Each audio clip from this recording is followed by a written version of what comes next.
This is my first time in Boulder, and obviously it's beautiful. You don't need me to tell you that. I lived for a while in the mountains of Appalachia, and they're nice, but these are mountains. It's very impressive, and as I'm sure you guys all know, you're very fortunate to always be surrounded by such beauty, such natural beauty. As I'll say a little bit later, beauty is a good thing. I'm going to be talking about the importance of storytelling. So I'll start with the story of my own. Now, this one is a true story.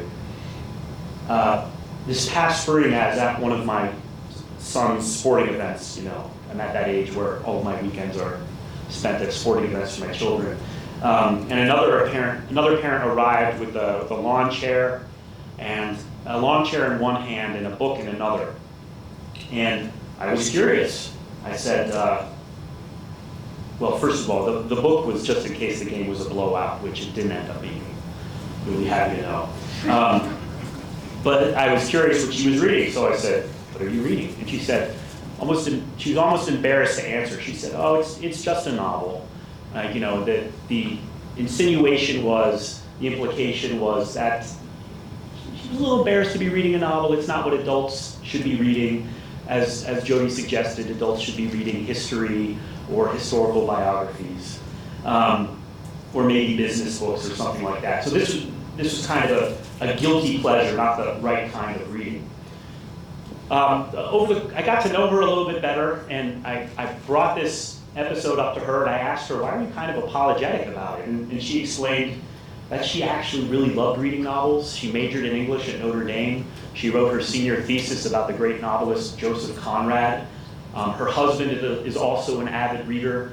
I've been to their house a couple of times, and their shelves are lined with excellent novels they've read and loved. But she said that in her professional circles, which aren't that different from the circles I run in, people don't really read novels very much. They really just talk about the kind of books that Jody mentioned before.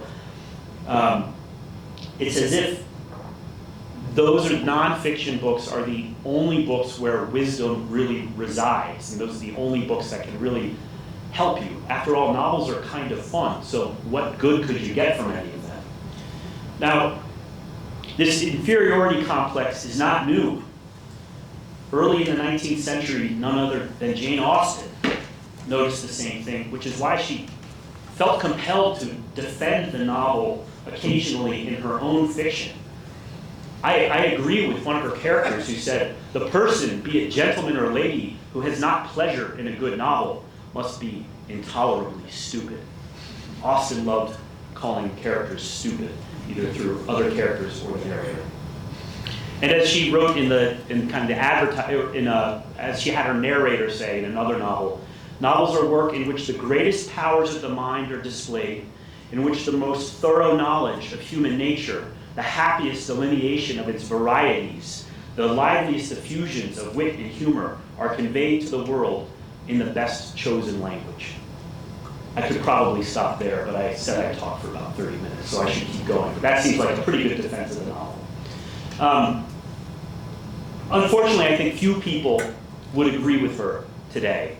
And I say that because if you look at the numbers and the rates of reading, not fiction specifically, but literature in general, so obviously including fiction, people aren't reading. So if you're not reading fiction, the good news is you're in good company.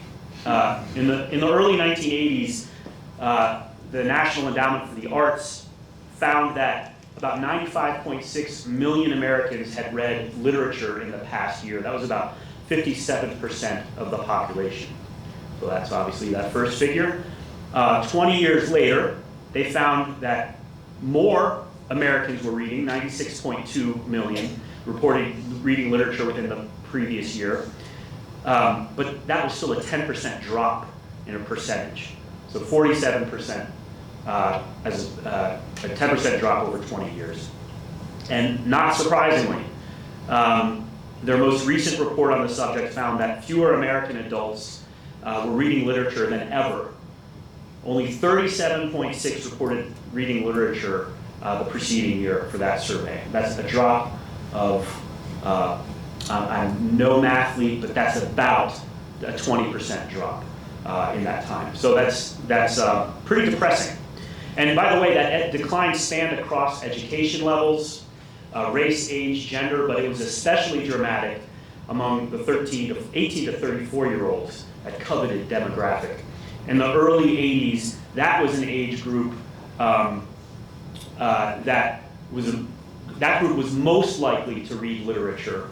But today, that group, if I remember right, it's the second to least likely group to read literature now.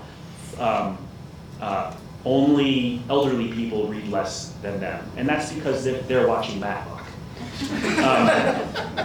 A recent university study added insult to injury, showing precipitous drop in the number of people who read for pleasure over the past 20 years. Again, we're looking at about a 20% drop. About 58% when the first survey was first taken in 2003 to just under 37% a couple of years ago.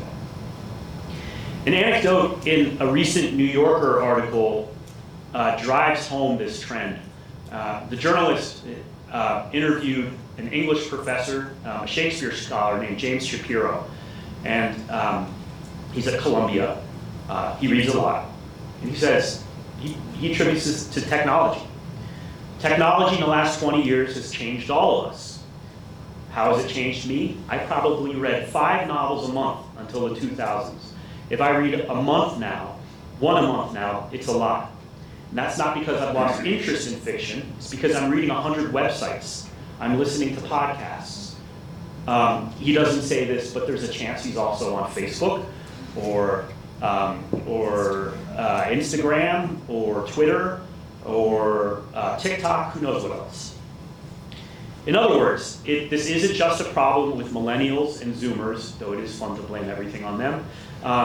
It's the people who are teaching millennials and Zoomers. They're reading less too. We are all reading less. And the more time we spend online instead of in between pages, the more we're going to lose that skill and that ability to really immerse ourselves in any long written text for any sustained amount of time. It's a hard habit to get back into. It's not like you forget how to read, but you lose the ability to pay attention as long as it's required for a novel. Of course, none of this matters if reading good fiction doesn't matter. If there's nothing to be gained from reading fiction. And so what I'm going to do for the rest of this talk is explain what exactly we're missing out on when we don't read fiction. That, in other words, put more positively, what can great fiction do? Now, I'm not going to cover all of the things great fiction can do, but I want to touch on a few of the most important things. First, and maybe most obviously, great literature is beautiful, and as I said earlier, beauty is good. We should welcome beauty into our lives. At a visceral level, great fiction, really any great art, does what these mountains do. Great fiction can elevate our souls, can change our perspective, it can excite us, it can instill wonder in ways that not even Instagram or TikTok can. It's true that literature is not the only art form that can do this, but it's the only one that does so by immersing us entirely in language. So television and cinema, for example, those are obviously rich and rewarding. I've watched my fair share of television in my time. And they do many things a novel can never hope to do. Obviously, they offer sound, they offer visual effects, they appeal directly to the eye, and they rely less on language. But fiction conjures images through words, and that difference is profound. For all of our technological advances, language is still our primary form of communication. Like all great literature, great fiction reminds us of the power of language. It renews our wonder in the possibilities of that astonishing mode of human expression. This gets back to what Austin was saying. It is human language the novel is human language at its best. To read a great sentence written by any great novelist, Jane Austen, George Eliot, to name just two, is to be awestruck by a combination of music, often, precision, imagination, and wisdom. I mean, you know when you're dealing with a great writer when you can just luxuriate in a single sentence. It can be a short sentence, it can be a page-long sentence. And read it and reread it, and just appreciate the sentiments conveyed in the sentence, and even if you want to get very nerdy about it, how the sentence is constructed. The English poet John Keats wrote, "Beauty is truth and truth beauty," which is debatable, I suppose, but it's on the right track. Beauty can lead us to the truth. It draws us to it. The Roman poet Horace put it this way: great literature instructs as it delights, and beauty is a source of that delight in great fiction. Not the only source, but one of them. Defenders of the humanities like to say that studying the humanities makes us more human. I mean, it's right there in the name. But I don't think that's an especially helpful way of looking at it. It's actually kind of condescending. I know, and I'm sure you know, plenty of people who did not study the humanities who are still just as human as you are. In fact, probably more human than many, certainly more personable than an antisocial bookworm.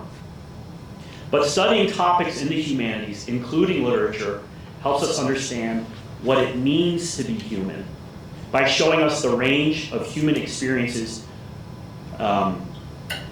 Austin called these the varieties of people, something like that, and then the range of emotions and beliefs that we encounter and experience. The political philosopher Russell Kirk argued that, quote, "the end of great books is ethical, to teach us what it means to be genuinely human," or as the author John Agresto has put it more recently, quote, "while our books might not make us more humane, they can surely show us and lead us to think about all the aspects, high and low, of our humanity."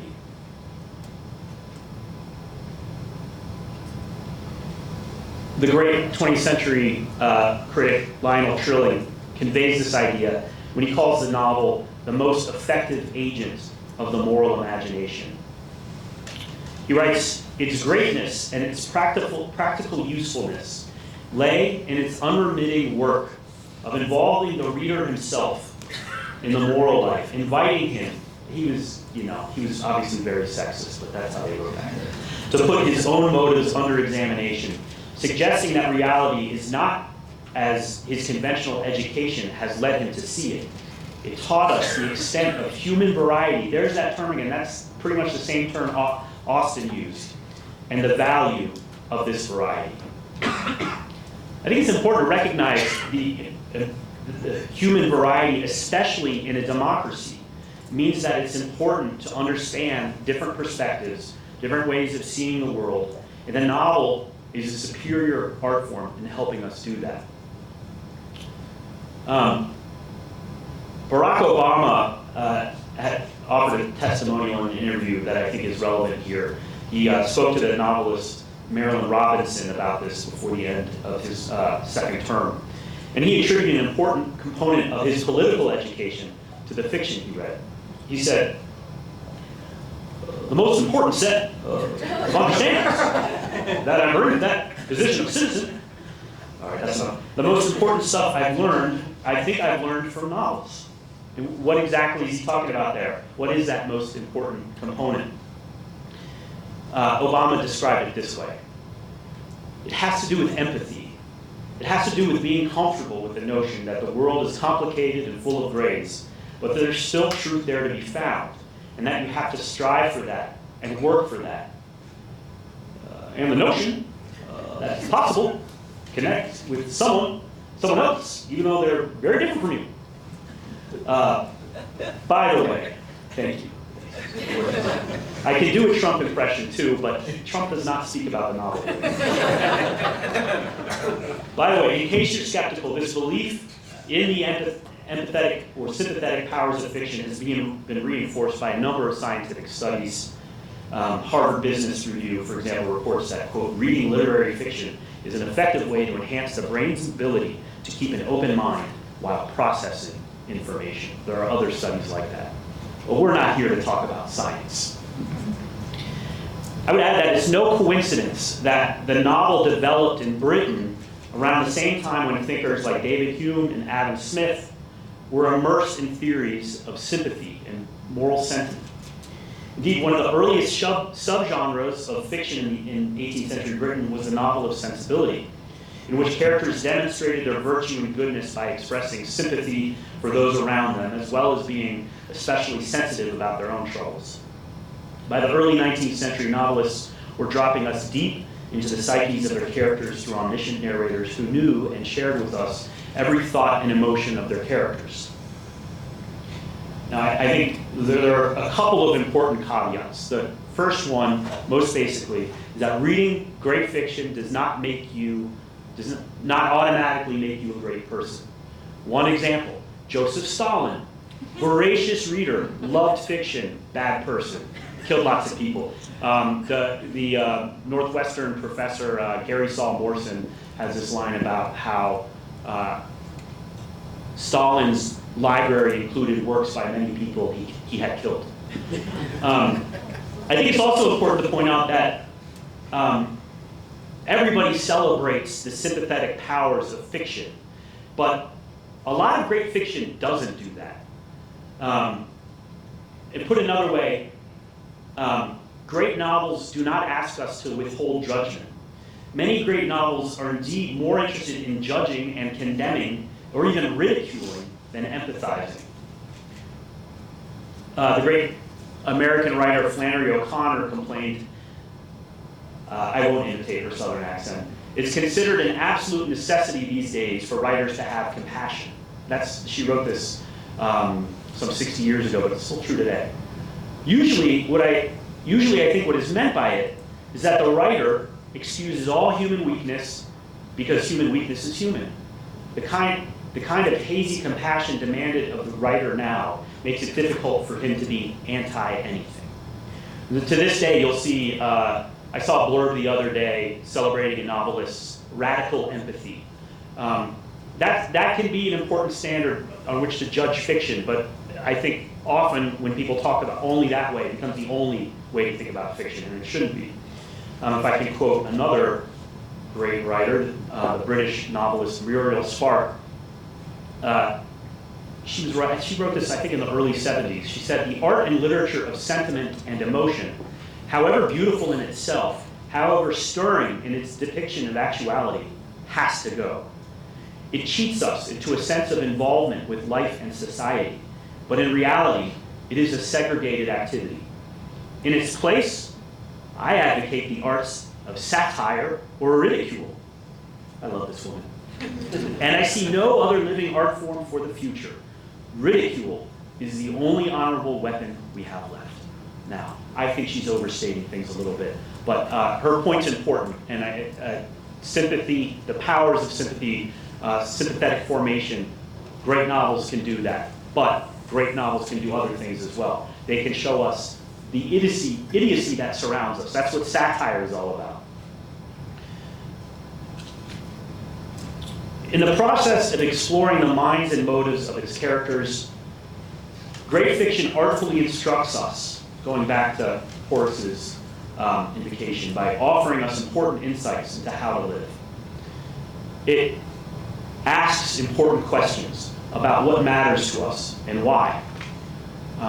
So even apart from the sympathetic imagination, it gets us thinking about specific questions, specific things we need to resolve, issues we need to confront. How do I choose a spouse? What are my obligations to my spouse once I'm married? What are my obligations to my children when we have them? How do I reconcile the tension between individual freedom and the demands of my family, of my community, or of my state? What forms of knowledge are available to humans? How can we truly know anything? What agency do we have in our own lives? That last set of questions, by the way, there's a great recent novel I write about in my new book, 13 Novels Conservatives Will Love, but probably haven't read, available at fine bookstores everywhere here, called The Index of Self-Destructive Acts by Christopher Bayhoff, published in 2020, asks those questions particularly well. But great fiction doesn't have to answer those questions. It can offer possible answers. Sometimes it is enough for a great artist to simply ask the right questions, to prompt us into thinking about them, if it doesn't answer those questions themselves. The conservative writer Rod Dreher put it well when he observed, quote, "Argument has its place," that is, arguments about how we should live our lives. "But story is what truly moves the hearts and minds of men. The power of myth, which is to say of storytelling, is the power to form and enlighten the moral imagination, which is how we learn right from wrong, the proper ordering of our souls, and what it means to be human." There's that phrase again. I want to take just two examples I want to discuss just two novels that work through some important questions. And these are novels that have been on my mind lately because I wrote about them for my new book, 13 Novels Conservatives Will Love, but probably not read. I choose these two novels because I think they're excellent. And I should qualify, one is technically not a novel, but an oriental tale, but close enough for think tank work. I think these are excellent works, and I think they may be especially relevant to talk about on a college campus because they seem to be specifically addressed to younger people trying to figure out what to do with their lives. The first work I want to briefly consider is titled Rassless. Sorry, really, the history of Rassless. Early novels always presented themselves as histories so that people could say, oh, it's a history, so it's okay to read. There's that insecurity even back then. Rassless, Prince of Abyssinia, written in 1759 by the incredibly handsome English writer Samuel Johnson. This story concerns a young man, Rassless, who, as a member of the royal family, lives in a palace sealed off from the troubles and concerns of the real world. The name of this home is Happy Valley, which you college football fans may recognize as a home of Penn State, and perhaps because this Happy Valley does not have a football team as disappointing as this season's Nittany Lions, it sounds wonderful. This is how it is described. Quote, "All the diversities of the world were brought together. The blessings of nature were collected, and its evils extracted and excluded. Here the sons and daughters of Abyssinia lived only to know the soft vicissitudes of pleasure and repose. Their appetites were excited by frequent enumerations of different enjoyments, and revelry and merriment were the business of every hour, from the dawn of morning to the close of the evening." I mean, it sounds Edenic. No concerns, sensual pleasures and delight, no obligations. Somehow, Rassless is unhappy, and he longs to see more of the world outside of this secluded valley. With the guidance of a wise man named Imlac, Rassless and his sister and first servant escape the valley and travel around as far as Cairo, experiencing and reflecting on different ways of life. What does Rassless hope to gain from this experience? He's convinced before he leaves, he explains he wants to leave because if I had the choice of life, I should be able to fill every day with pleasure. That is, the life designed for him to give pleasure does not, because it wasn't his choice. He needs to pursue this way of life himself. By the way, the choice of life was the working title for this work. It pops up frequently. This is what the work is in large part about, identifying one's choice in life.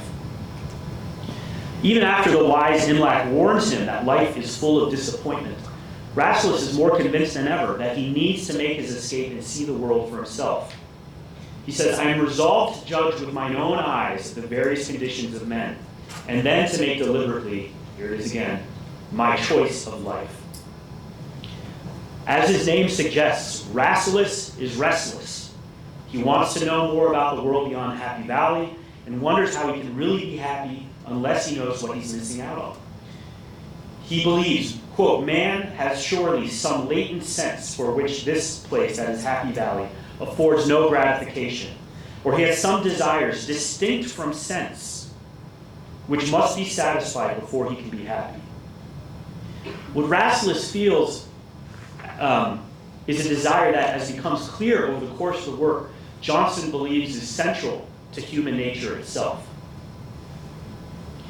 When Imlach tells Rasselas just how good he has it, that if he knew how difficult life was for people outside of Happy Valley, he wouldn't be such a mope, Rasselas finally latches onto something to desire, and that is to escape, see the world behind him, be around him. And he says to Imlach, "You have given me something to desire. I long to see the miseries of the world, since the sight of them is necessary to happiness." So this longing gives Rasselas some respite from his misery through what the narrator calls a subjective thought. What we see through Rasselas is that enduring, or not constant happiness, requires a well-ordered desire. We need to pursue something of value, and we need to have some ambition of beyond ourselves and beyond sensual gratification. We need to have some goal beyond ourselves to feel satisfied. Closely related to this quality of human nature is that a full life requires motion and activity, the opposite of scrolling on social media. As Imlach tells his young followers, some desire is necessary to keep life in motion, and he whose real wants are supplied must admit those of fancy. That's what Rasselas realizes in Happy Valley. All of his wants are provided, so he has to imagine other ambitions and pursue those. Imlach also advises, do not suffer life to stagnate. It will grow muddy for want of motion. Commit yourself to the current of the world. River and water imagery flows, pun intended, throughout this work, and that's just one of many examples. Part of that motion is the never-ending need to need, and that's the paradox driving this work. Desire is necessary. We need a purpose to really be happy, and when we achieve that purpose, our sense of satisfaction will be temporary before we want to pursue another purpose, another source of satisfaction, another goal. We like Rasselas, will grow restless even if we achieve what we initially desire. As one character observes, such is the state of life that none are happy but by the anticipation of change. The change itself is nothing. When we have made it to the next wish, the next wish is to change again. On the one hand, this seems like a difficult point for us to accept. It means that any satisfaction or peace we feel from realizing our ambitions will be fleeting. That's human nature. But understanding that, knowing the innate urge for us to desire something, prepares us to accept the eventual dissatisfaction when it creeps in, and also to temper our expectations of any goal that we set for ourselves, knowing that that satisfaction will be temporary. Restlessness is inevitable. It is part of human nature. The problem arises when that restlessness does not settle on a worthy purpose. The second novel I want to focus on is George Eliot's Daniel Deronda, published over 100 years after Rasselas. It's older. It's very different from Rasselas. The first thing you notice is that it's about 1 million times longer. This is pushing 1,000 pages. But George Eliot's Daniel Deronda picks up on Johnson's theme of a young person's search for meaning and duty. This novel revolves around two central characters, the title character, Daniel Deronda, and the beautiful, I should say Daniel Deronda is kind of a perfect person. The biggest complaint about the novel is that he's just too good a guy. But he's got issues too, trust me. He's selfless. His counterpart is a beautiful, smart, but spoiled and selfish young woman named Gwendolyn Harleth. They seem to be polar opposites, but their respective plot lines depict the difficulties both have finding a higher purpose in life.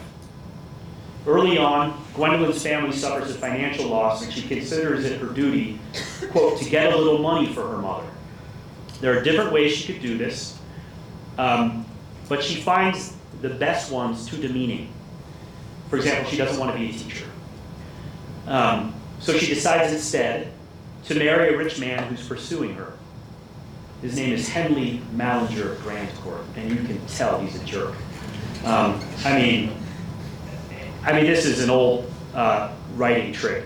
If a character has Mal anywhere in the name, the character is a villain. From Shakespeare to Harry Potter. She decides to marry this guy, though, because he's rich, and he will make her life easier, she thinks, at least financially. She's convinced she can control him. The problem is, he's convinced he can control her, too. It's good to have things in common with your spouse, but that's something you don't want. She has an uncle who moves her in this direction to marry Grandcourt by explaining, quote, "You have a duty here both to yourself and your family." And he reminds her of the fortune that such a match would bring. He says, it, quote, "almost takes the question out of the range of mere personal feelings and makes your acceptance of it a duty." So we see this decision, it's one of duty. We saw in Rasselas, people are searching for purpose. She's searching for a purpose here. She chooses the wrong one.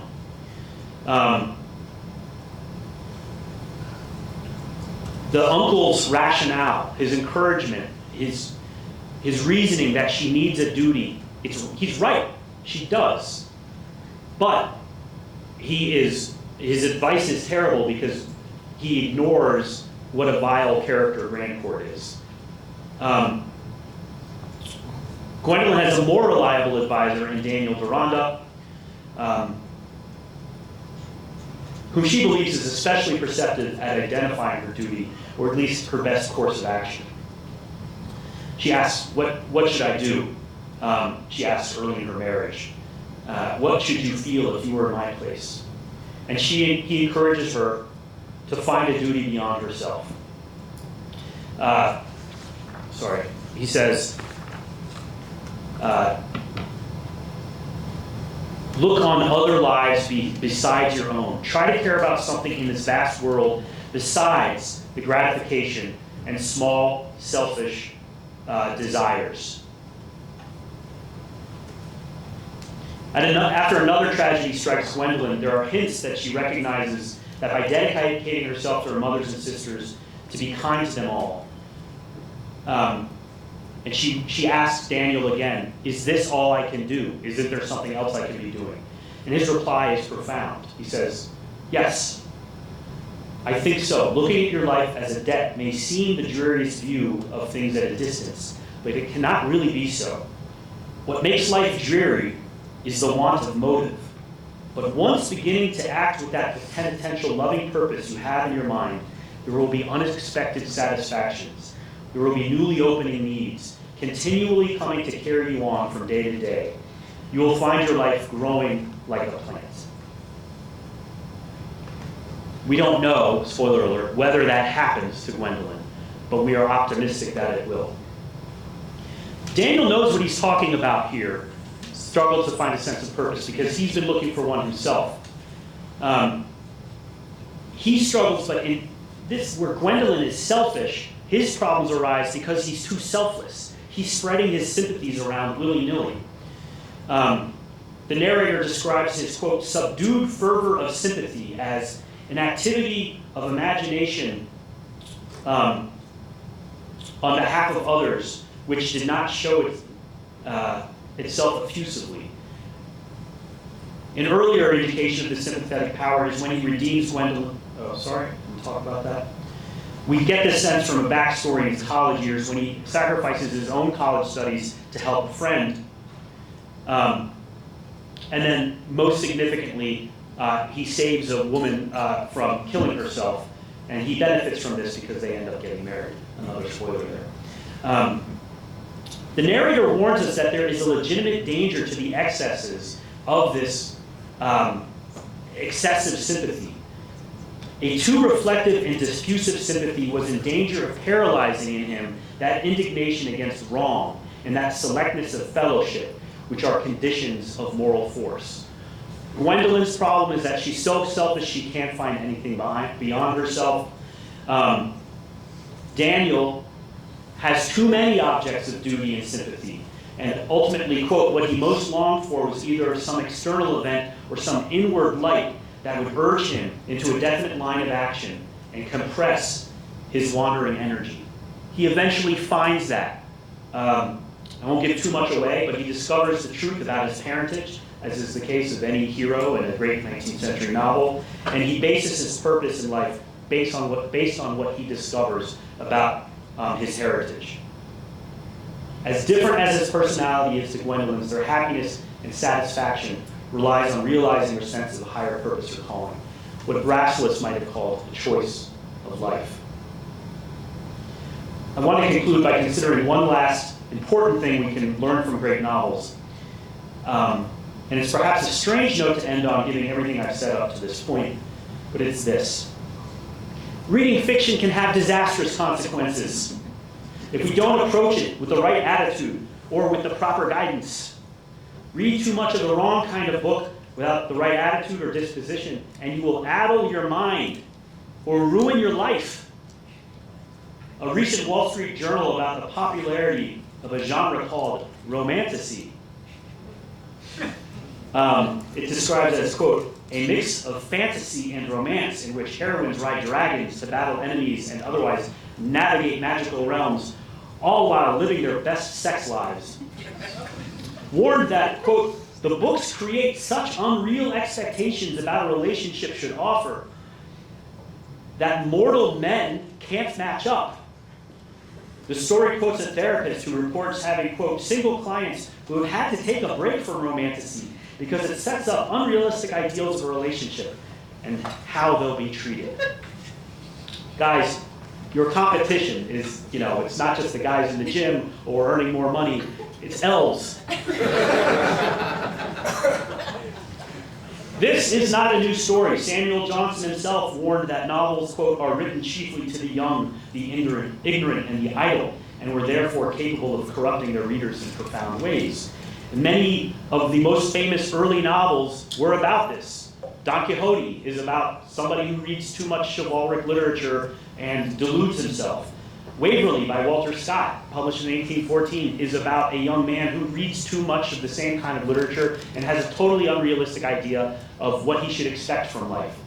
Jane Austen in Northanger Abbey, her heroine reads too much Gothic fiction, and it too deludes her, blinds her to the world around her. And some people here recently read Madame Bovary, which deals with something similar. In an age when people could choose a million other ways to spend their time, it's tempting to celebrate when someone reads any novel. But what we read and how we read it matters. Thank you.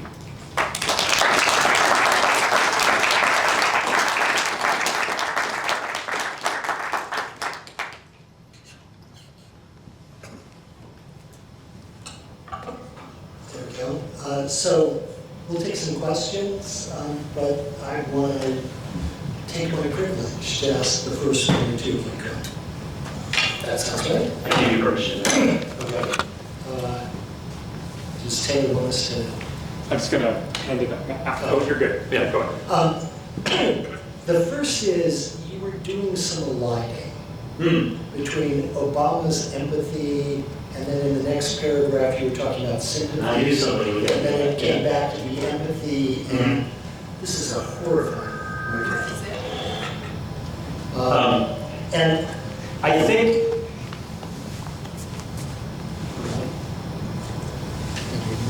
is there another one? I'll put my lap mic back on. So I want to say one of the ways you didn't phrase it, though, is that the novel gives us different lives to live. We get to, this is in an early novel, this is what we get with Robinson Crusoe, right? That's an alternate life. Yes. That we can imagine through his experience or his descriptions, experience. And some of the greatest novelists, in fact, all of the greatest novelists, I'll say, did not have sympathy in some of the ways that that word is used. What they did was they had enough human fellow feeling to be honest about the lies that people tell themselves to justify themselves, because no one believes that they're evil. I mean, no one says, oh, I think I will go do evil now. There's always a lie, a self-justification, and we tell ourselves these lies, and then the good novelist sees it, so that, you talked about Madame Bovary, Flaubert is incredibly empathetic, or sympathetic. I mean, he sees what poor, stupid Emma, who's read all these romance novels, he sees what it would actually be like to be her, and convince herself that cheating on her husband is somehow high romanticism. He sees that, but he doesn't empathize with it. He doesn't call us to say, oh, well, human beings, and I wasn't sure I think making this change. I think in common usage, the terms, I know that there is a philosophical distinction.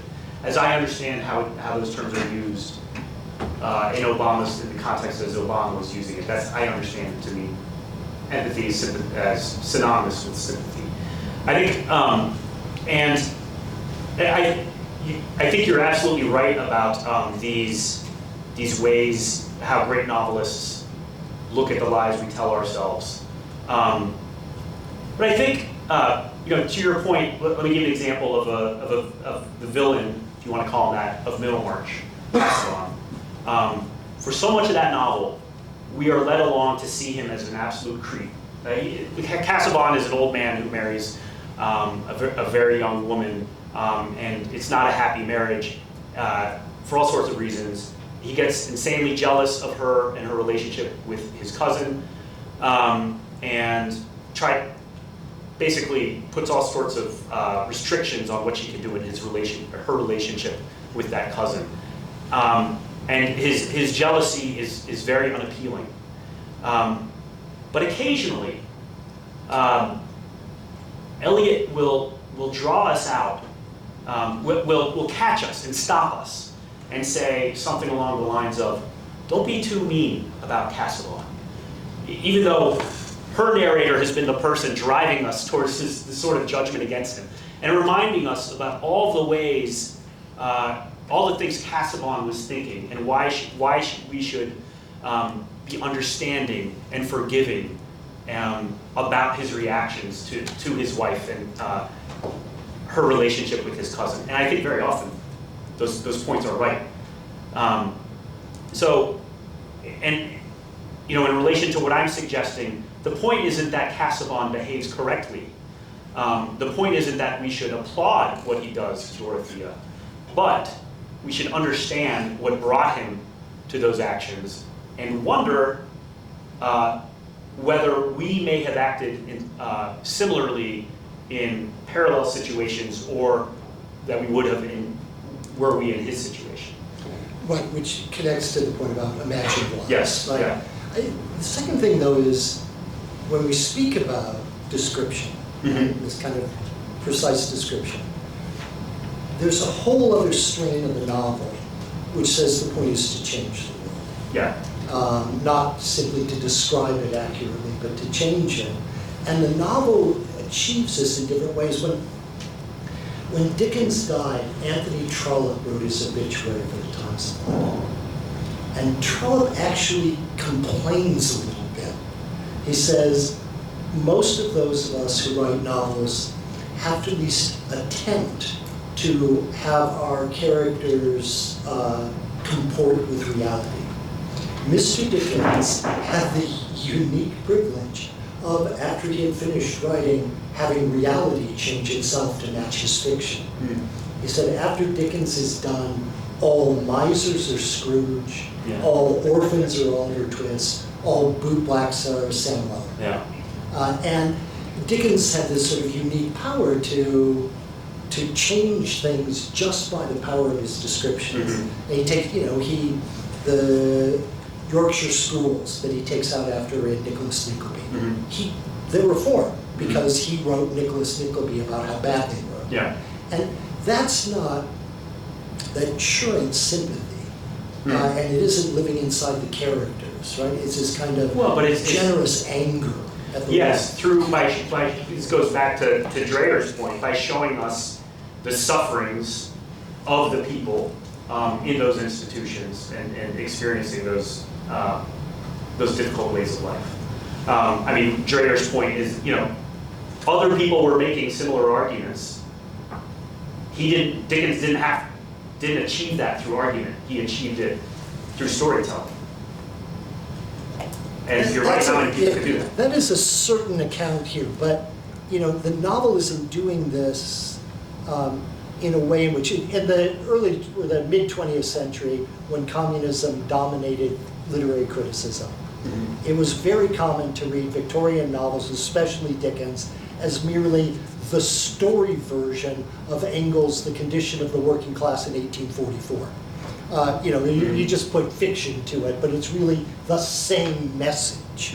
And I think if we say that novels have a purpose like that, a drive like that, then we're missing a whole lot of what actually is different when you do this as fiction instead of bad economics like Engels. I agree. Oh, okay. Why don't we take some questions then? No, let me pursue that. I mean, yeah, fiction is capable of doing things that nonfiction simply can't do, and it can. What did Picasso say? Art is a lie. What did he say? Art is a lie that shows us the truth, and fiction can do that.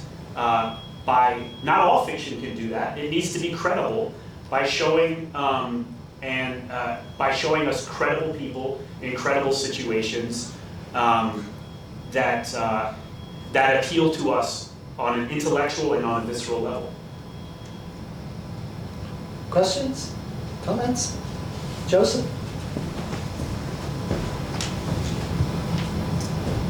Well, thank you.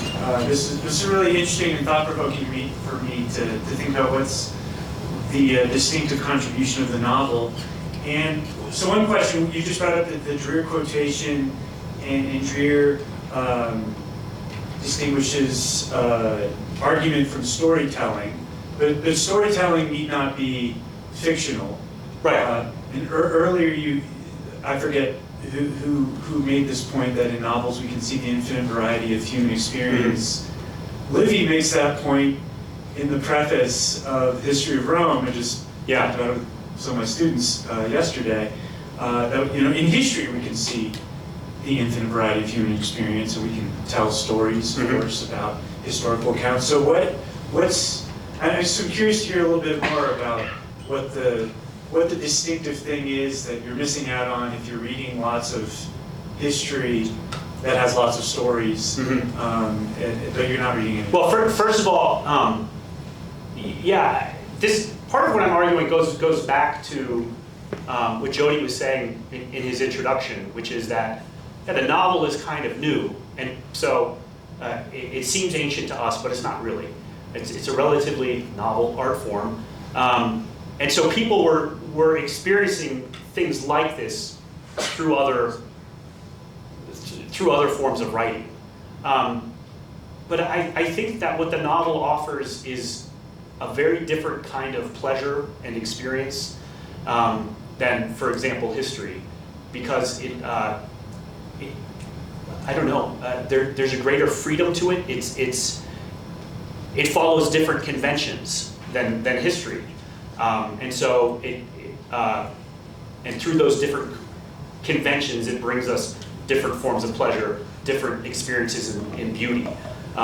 There's a kind of writing, a kind of embellishment that is appropriate to fiction that might be frowned upon in history. I certainly people should read history.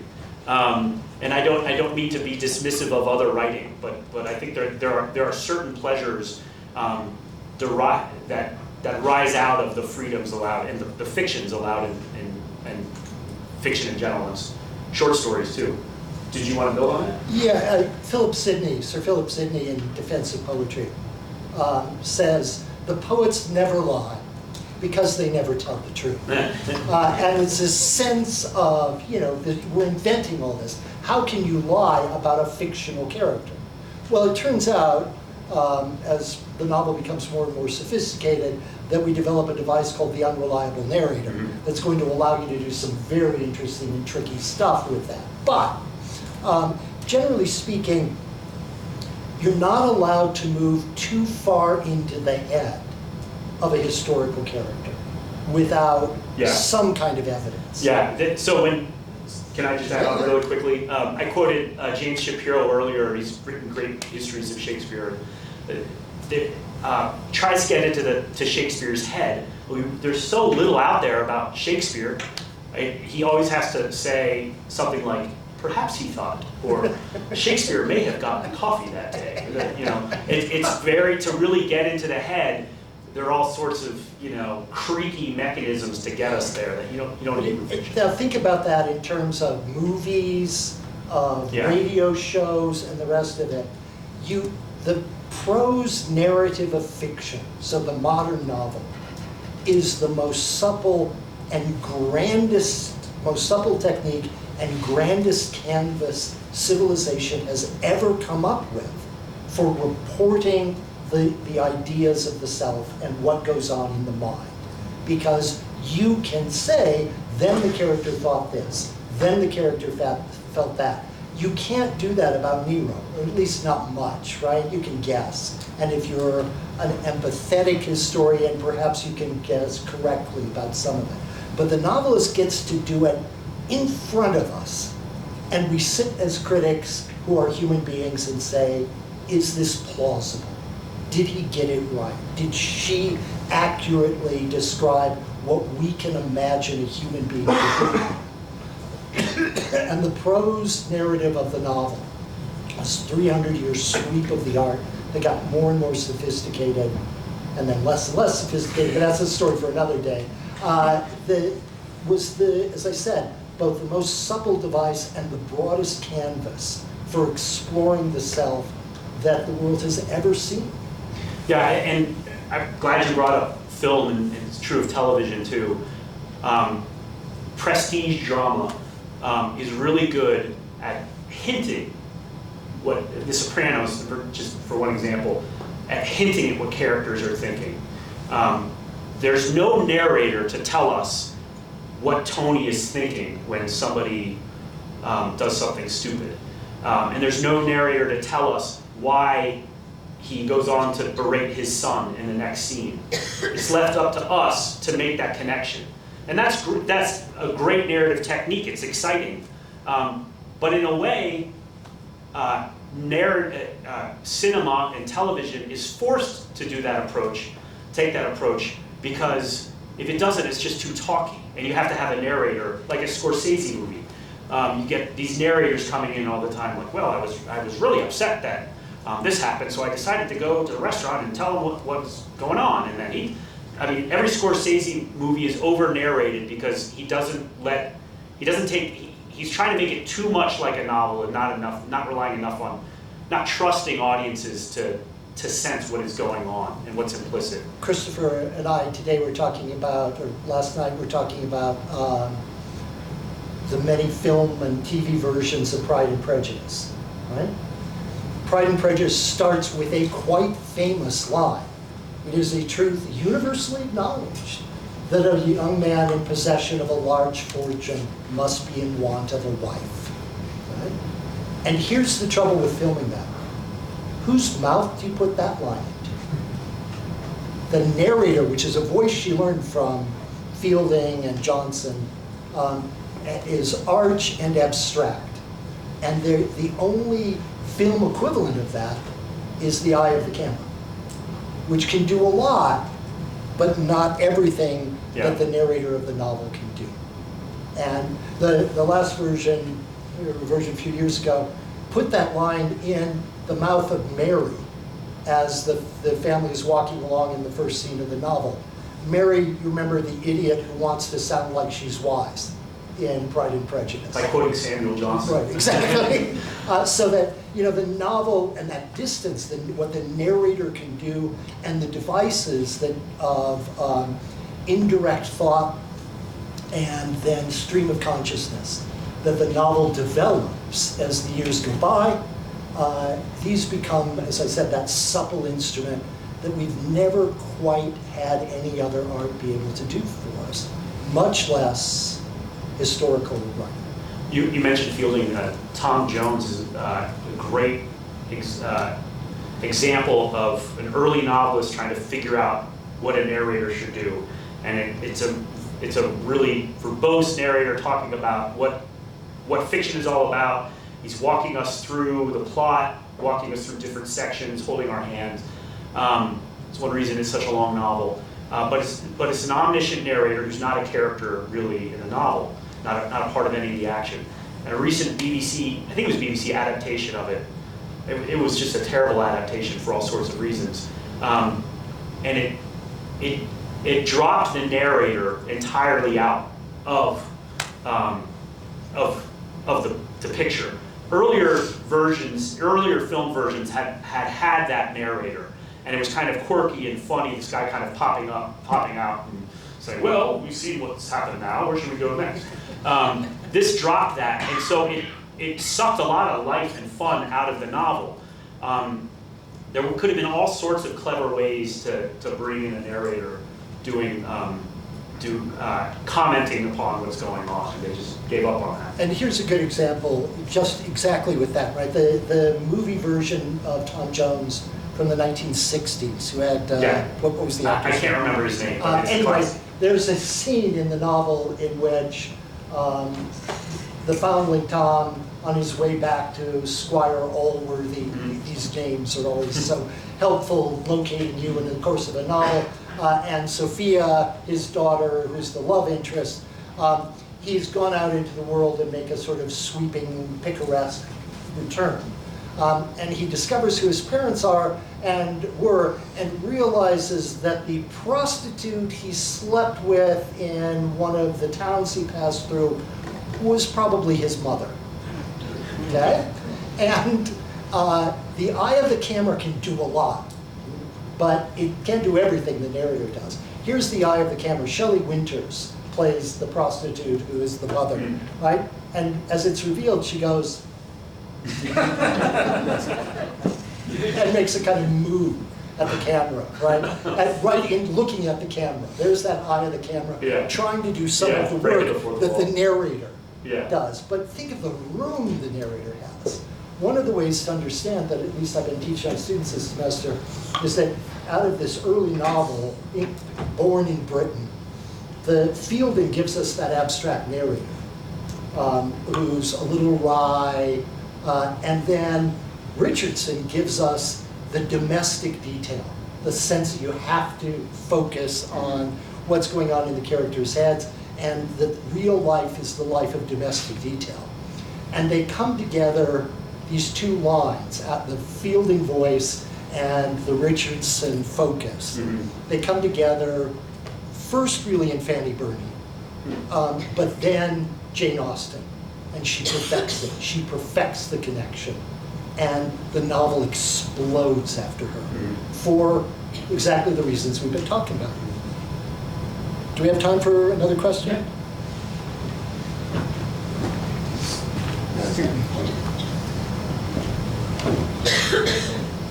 Ask your question quick and we can ask too.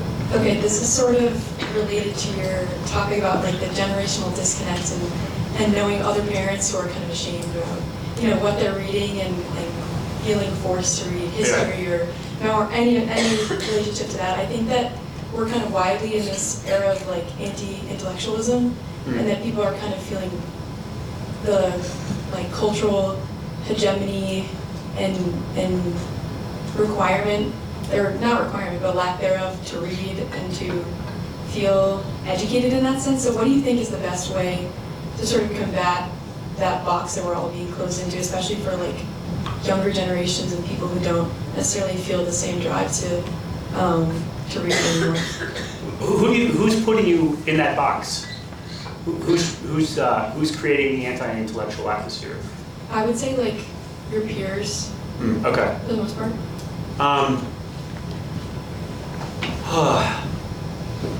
is it possible to form book clubs and so that other people, you create this safe space for other people who want to read books and not be made fun of about it? I don't know. I mean, I don't know what kind of scorn you're subjected to if you're caught reading a novel. But I don't know if I can answer that because it seems like such a strange dilemma. But I mean, my immediate response is to ask, who cares, and to say, get lost, and just nobody needs to see you reading. I'm making it sound like a real illicit activity. But, yeah, I know. Doing it, you know. I just think.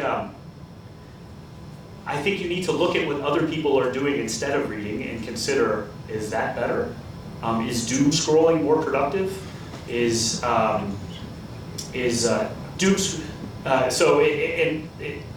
obvious answer is no. But I mean, in my experience, most people recognize that that reading is good, and it's just a matter of finding a critical mass of peers who agree with you and talking to them about that sort of thing. But really, it is funny how I'm talking about it. It feels like an AA session or something like that. But if that's the only way to get it to work, then do that. But this is something I struggle with my children because they, one of them really likes reading, the other two do not. Well, I have four. The ones who can read, of the ones who can read, two do not like reading very much, and I feel like they should be reading all the time. That's kind of my shtick. If they're not, how can I persuade other people to? And then I think about my childhood. I read, but I wouldn't say I was a bookworm. So I like to think that I don't know. Maybe generationally, this will catch up to you guys, and there will be a late realization of what you've been missing out on. Can I add to that one last little thought here? Let me phrase it more harshly than I actually would mean, but just to make the point as strongly as possible. The person who does not read the great works of literary art that civilization has produced cannot be educated. And the person who is not educated may be good, but has no chance to be wise. Yeah. Okay, so I have some questions. My question One is, question. well, yeah, I have a question. But I was thinking about the medium of literature and the novel compared to other mediums for telling stories. Because, very short, something I discovered for a while was when I had access to social media or Instagram Reels, which I've mostly gotten rid of, I actually lost my ability to read. I could no longer sit down and cultivate the attention required to engage in the novel. And to a lesser extent, movies and TV shows have a similar effect in that the more you rely on a visual medium, the less we train our imagination to visualize things. And I was curious because it actually seems like it's not just that the novel is one medium among others, but that the written medium actually has a kind of tension with other mediums of art or communication that we could use. I'm curious if you could say a little bit about, is there a reason why we should prefer that medium to kind of the other ones, which maybe would take its place if Yeah, well, I mean, I would point to a lot of what I was saying before about the importance of just language and the written word. I wouldn't limit it to novels, but poetry does the same thing. Great writers make us aware of the power of language in a way that other artists are incapable of doing. And to your point about attention span, yes, the level of deep thinking or immersive thought required for a novel, I think is just, it's just, I don't think this is why you should read, but a benefit of reading is that it makes you a better and a clearer thinker. The question of attention span is important, and I really do think that reading has become harder because of all the distractions around us. This is not a new complaint. Wordsworth complained about how different kinds of reading were inferior to what he was trying to do, and he was worried about that. When I was growing up, the big concern was that music videos were ruining our attention spans, and I see no evidence. Squirrel! Sorry. So these are not new concerns, but I do think that cell phones and the immediacy of the accessibility of having them right there, I think I include myself in this, but I know a lot of people who need to keep their phones away from them. And there are studies about this. You are able to focus more when your phone is in another room. Even if your phone is on silent, if you have it near you, there's just this psychic connection to your phone that makes it difficult to pay attention to anything, obviously including a novel. Hi, thank you. I want to ask regarding banned books. Yeah. So it's become, first of all, on both sides, we see that there's some sort of critique, some sort of censorship that comes to these books and they get on this list. Mm-hmm. And to this point, it's actually become a selling point. I would say. Yeah. Last week we had a banned book week here at CU, and you can go to the bookstore and there's entire shelves that have like a big logo. These are banned books, and these obviously come with some critique from some certain persons inside. Yeah. And now they look as if they're even slightly more. Yeah. Why do you think we need that? Like, why do people always look for that extra opinion inside the novel? Yeah. Why, as you said, like it opens our eyes and we can see different perspectives. Maureen Dowd had a column recently. There have been a lot of people writing recently about how men aren't reading in particular. Men are not reading fiction nearly as much as women are, or as much as men used to. And Maureen Dowd, a columnist for New York Times, said, men reading is sexy. And this op-ed was accompanied by a picture of James Dean reading a novel. Giant, I assume. But it was funny because, that's a selling point of reading. And I think the banned book element is there's an element of sexiness there.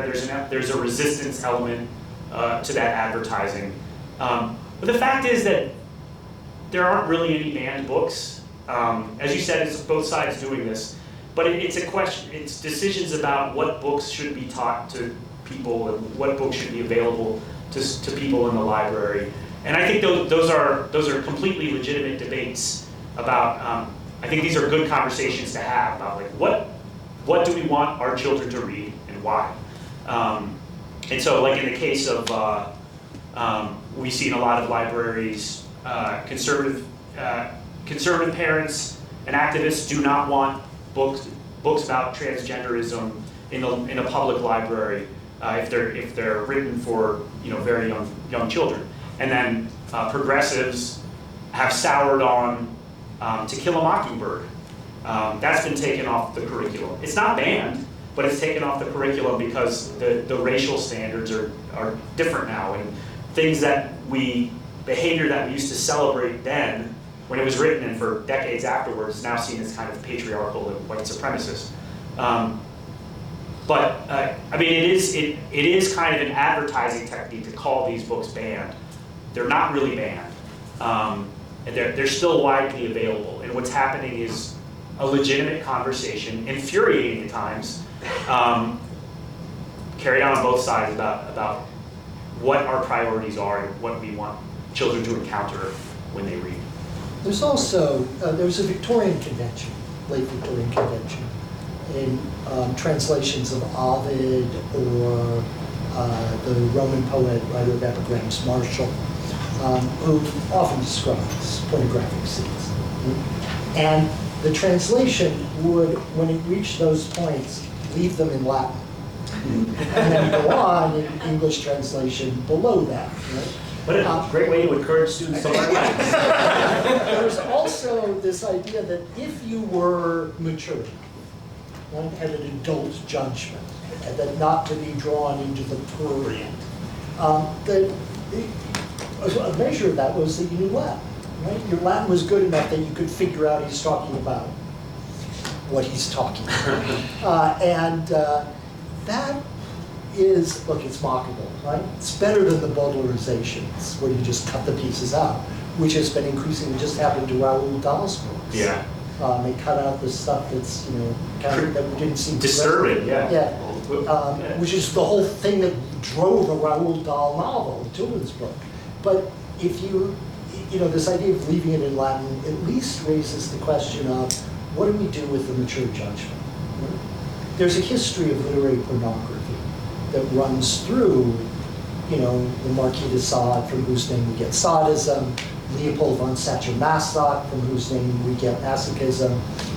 Venus in Furs is a great account of a masochistic sexual relation.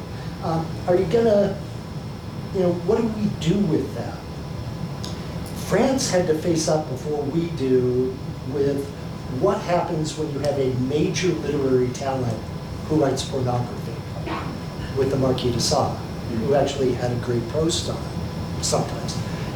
And we didn't have to face up to that in America until Henry Miller, probably. What do you happen when you read somebody and he's obviously really good at the literary arts and he's writing pornographic passages? This is the kind of question that makes me want to say there should be no censorship. There should be no book ban. On the other hand, that Victorian idea of mature judgment, where you don't get people reading. The old joke in conservatives' world was, yes, I've read Ayn Rand. I read it when I was 14 for the sexy parts of the Fountainhead, or of her books. Well, that's a real thing. And so we need to consider the audience that we're going to do this for. But generally speaking, if I'm not allowed to understand the history of pornography, of literary pornography, from Fanny Hill to the story of O, if I'm not able to arc that and fold it into my understanding of the literary art, then I've been deprived. And by God, I won't be deprived. I want no banning for the people who have sufficient judgment to understand it. There's a funny passage in Byron's long poem, Don Juan, discussing the title character's education, and his parents, good for them, understood the importance of having him read good things. So he was reading classical poets, but they moved all the dirty parts to like an appendix. And that was really convenient for him. It was all in one spot, and so that ended up being all he read. One more question. Thanks so much. I was thinking a lot about how you opened, the decline of readers. Yes, it's depressing, isn't it? Yeah, it's good.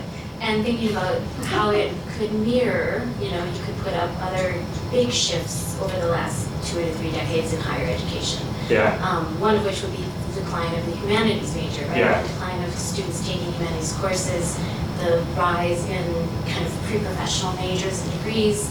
And also, with that, I think the increasing costs of higher education, increasing economic precarity that makes all these forces that make students want to have a practical education. Yeah. So I guess the question I have for us in higher education is, what kind of education do we need to foster and nurture a nation of readers?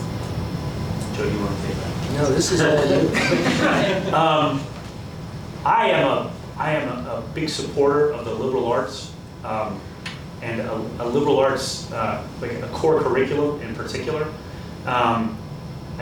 There are so many reasons, and an entire, like a full liberal arts education for those who want to spend all 4 years on that. You identified a lot of the reasons why we're drifting away from that. I don't know what to do about it, except I want to smack people upside the head when they insist on suggesting that a liberal arts education does not prepare you for work in the real world, because it does. Employers look for the skills that students develop in the liberal arts. I don't think, again, I don't think that's why. I don't think that's what makes the liberal arts great. But the soft skills, the thinking skills, the reading ability, the writing ability that you develop through the liberal arts, employers want those things. And so I think it's a real disservice to suggest that STEM, STEM majors are the only ones who are going to wind up with jobs afterwards. Yeah, I guess that's a quick answer to that question. Probably go on for another 20 minutes. Please join me in thanking Christopher.